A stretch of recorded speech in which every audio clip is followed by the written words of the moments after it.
Ben, the hip thrust. What's it all about? Why is everyone so excited about this in a jiu-jitsu context?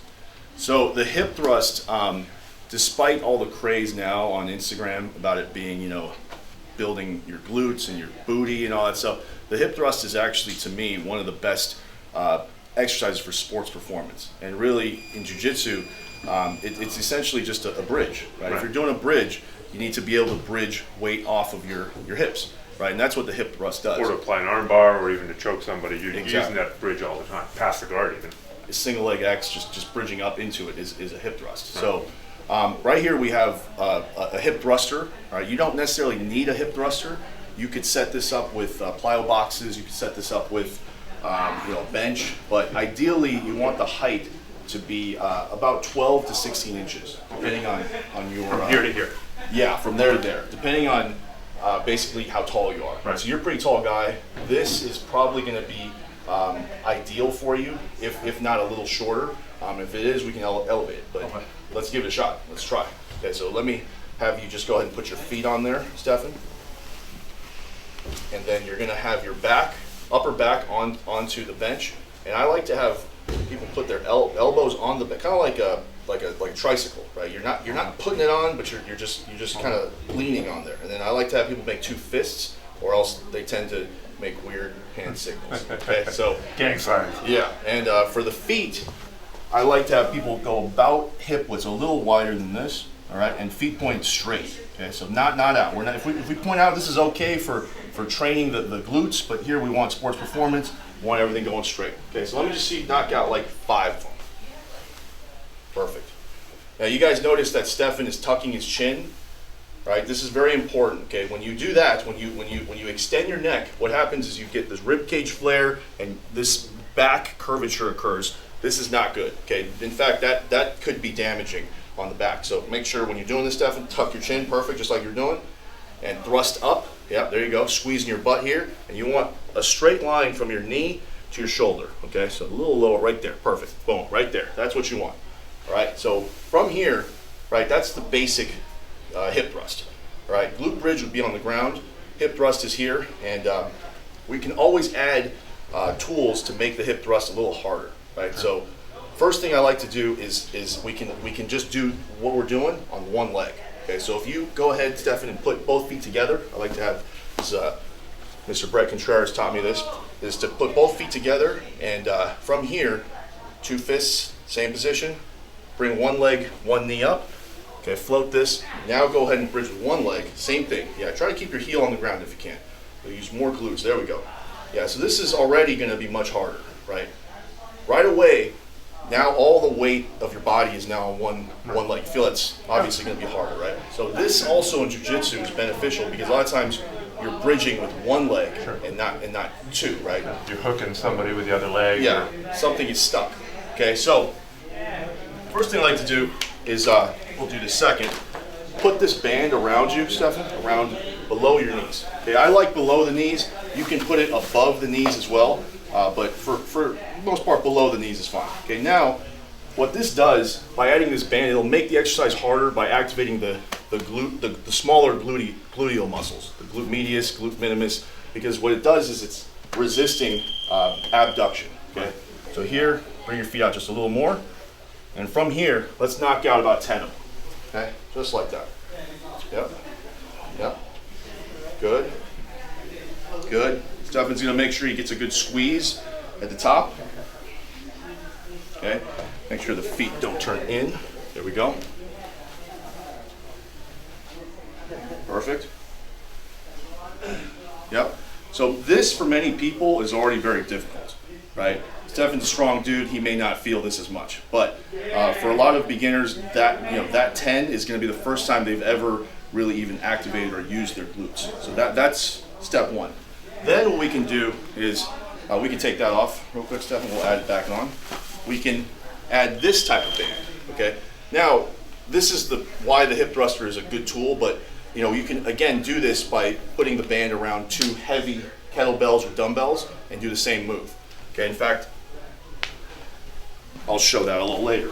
So here, what I'm doing is I'm essentially putting kind of like a belt around Stephan, and now everything is the same. now he can get a little bit bigger contraction at the top when he bridges up, right? So now you feel that? That's gonna be harder to resist, so you go ahead. Okay, let's do 5, and then let's hold the 5th one at the top for about 10 seconds. Let's 3, 4, and let's hold this one and squeeze, tuck your chin. Great, okay, just squeeze that. Good, good, and good, that's good. Okay, so you feel the increase of tension there. Okay, so I like to start off with these types of exercises before I go to weights. All right, so we can now do the same thing. Now we put this band on, and now we're doing 2 things at once now. We're doing resistance of the hip thrust exercise itself, plus we're adding in the smaller glute muscles. Okay, so let's straighten this out. All right, let's try that. Let's just do 5, Stephan. Go ahead, good. Perfect.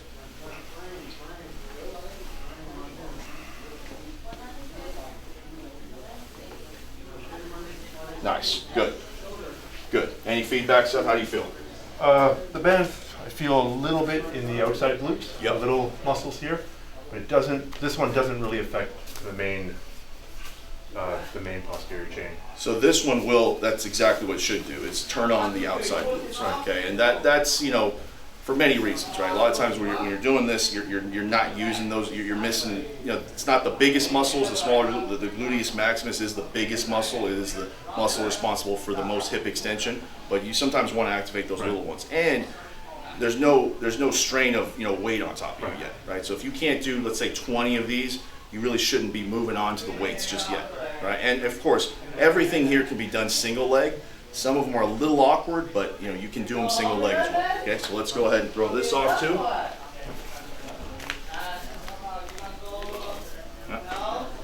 Okay. Obviously, this only gives resistance at the peak of the motion, or towards the upper half of the motion. So one note on hip thrust that I just want to make sure we get is that a lot of people like to load up the hip thrust insanely heavy right off the bat. And Cornelius. Yeah, I've seen that. He's very strong. I can't do that much, and I probably weigh more than him. But the thing is, I would recommend to him to put less weight, but to do more reps and to do more of the ISO hold we did at the end. Okay, because that really is going to be more beneficial and less dangerous, I'd say. And the glutes, for the most part, is a slow twitch muscle. So a slow twitch muscle means that you don't want to do heavy weights all the time. You want to use moderate weights, higher reps. Okay, so right when we're done with the band, we've progressed past the bands. We can use a dumbbell. Okay, so dumbbell is less clunky than the barbell. We'll get to the barbell, but the dumbbell is what I usually use for more beginners, people that are just getting used to adding weight onto their hips. Okay, so what we can do is we take a dumbbell, and I want you to grab it like this, Stephan, here. Yeah, and just gonna put it right into your hip. Yep, right there. Okay, everything's the same.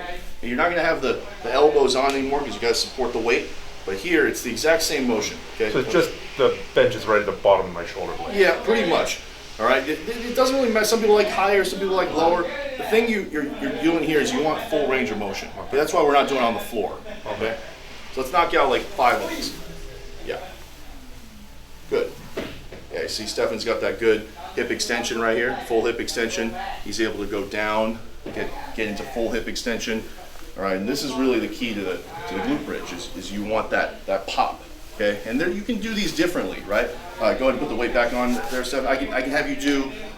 You did it at just kind of like a moderate 1-to-1 pace. Let's go. Let's explode up, hold and squeeze, and let's come down slow, and then let's explode and squeeze. Boom. Okay, now let's come down slow, and then let's explode and squeeze. Good. Okay. Just try to make sure you don't overextend. Tuck your chin. And just stop it right there. Good. And then come down. Yeah, so now we can mimic more of the sport-specific aspect of jiu-jitsu, right? If I'm bridging somebody up real quick and I'm trying to push them overhead, I'm trying to maybe escape out the back door or do that kipping escape that you see a lot of high-level guys no-gi do right now, this would be perfect, right? Boom, explode, right? So this is one way to add weight, all right? And let's get to the kind of like the one that is most well-known, right? So the exercise that's most well known is the barbell hip thrust, right? You'll see Instagram girls doing this one. You'll see everybody you see athletes doing 6 plates. this is the one thing I want people to get from this video is it's not about the weight. You know, it's the weight is not that important. Okay, it's actually very dangerous to hip thrust with like 5 plates. Why? You know, what is the purpose? Most of those people are also not using correct form, so they're doing this, you know, hanging on their low back. Right? You're doing it right, and you know, just make sure, especially when you're using heavier weights, to use proper form. Tucking the chin, rib cage down. Don't hyperextend the low back. Feet pointed forward. Those are all details. Okay, so this one, let me explain real quick what this is. This is a squat sponge. There's many different versions of this, but the squat sponge basically it protects Stephan's hips from getting bruised up or smashed or anything like that. And you don't technically need it. You could use an AirX pad. You could use any kind of pad, but this is easy because it fits the bar and it's convenient. Having done it without it, I can vouch that it sucks. Doesn't feel good. So here, what I usually do is I'll put it down and I'll have Stephan roll it up. Okay, because I don't know how he likes it, where he likes to set the bar. Okay, so yeah, there you go. And right there, and what I tell people here is the same thing, right? All the form cues are the same. I like to go a little wider than most, and I like to make sure I stiff arm the bar and kind of pull my arms down so my lats get engaged. Now go ahead and bridge up, Stephan. So right here, set up first. Don't get the full bridge yet. Now from here, get a little bit of a stiff arm. Don't shrug, but keep your shoulder blades down and crush down as you go ahead and thrust, all the same form. Perfect, that's it, good. You see, now with the heavier weight, you have to really make sure you're tucking your chin. Okay, that to me is the biggest cue. And again, that's from Brett Contreras, the inventor of the hip thrust. So make sure you tuck your chin. Okay, turn down a little bit. Yep, just like that. Now I got 3 more, Stephan. And the last one, let's go ahead and hold. So I really like the ISO hold at the end because that makes it so you don't have to use that much weight. Okay, let's go ahead and hold for 10 seconds. Okay, so now Stephan's getting isometric contraction, and he doesn't have to use 4 plates, 5 plates. This way, you know, it's safer. Go ahead and let down. Perfect. How do you feel? Good. Good little burn in essentially the bum. Yeah, so that's going to get edited and taken out of context, but whatever. All good. So again, with the hip thrust, is there anything you'd like to add, Steph? Any questions you have about it? I totally see the carryover, and that's why I've started practicing it even before today, on your advice, actually. But the question I would have, when we bridge in a combative situation, we often bridge higher than vertical. Our spine's gonna end up in an arc. So why don't we simulate that with this exercise? Why do we just go flat? That's a good question. One is that you're repeatedly going into that motion, and it may not be the safest thing to do. A lot of people train, you know, not for competition, and they're just training to get better at jiu-jitsu and be able to train. I would not want somebody to constantly overextend, hyperextend their spine, because, well, it's not safe. Another reason I would say is that yes, you do kind of over extend the spine a little bit, but usually you're not flat here, right? When you're bridging in jiu-jitsu, a lot of times you're rolling up on a shoulder, right? So that takes some of the stress out of the spine. Right? You're creating torque to the side. So